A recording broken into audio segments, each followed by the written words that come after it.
So Wilma and I have just arrived in Montpelier, Vermont. We're here at the State House. Here's Wilma say hello. It's noon in Montpelier. We're walking down the street with Wilma. See what's happening in front of the post office. John Snell, and we've occupied this space in front of the federal building in Montpelier, Vermont, on and off since the early 1990s.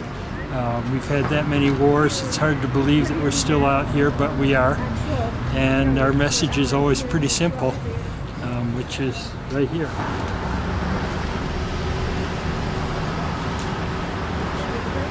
My name is David Connor. I'm a local resident, pastor at the church up at the old meeting house.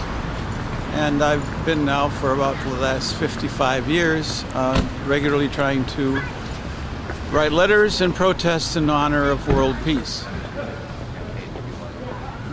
Okay, hi. What's your name? Ann Burcroft. And now a big part of it in my mind is cut military spending. We have an opportunity right now, and I think that going over the cliff, which would include cutting military spending as well as taxing the wealthy, is maybe a good thing.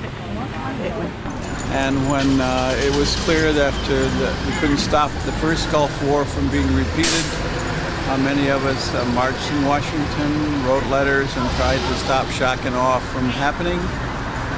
And have been out here for 11 years since shock and awe, trying to stop the Iraqi war and now the Afghanistani war and potential wars in Iran, Somalia, and other places where our military might is poised and ready for action.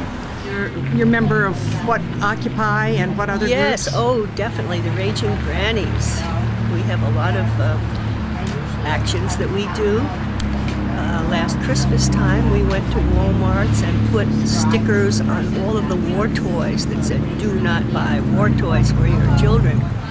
Well, we were supposed to be at one point trying to broker a peace treaty, and we are so much embedded in terms of making sure that Israel gets all the armaments that it needs and making sure that we never lose anything like the pro-Israeli vote, that we are supporting by our silence or actually our supplying of weapons to what is an on and off invasion of Gaza by Israel, and may mount into a full-scale land invasion of Gaza, and then, even as I speak.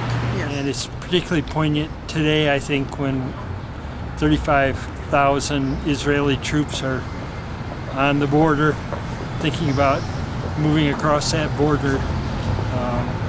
I just am always wondering who is it that actually is behind the wars. And in large part, it seems to me that if there were no profit in war, there would be no war.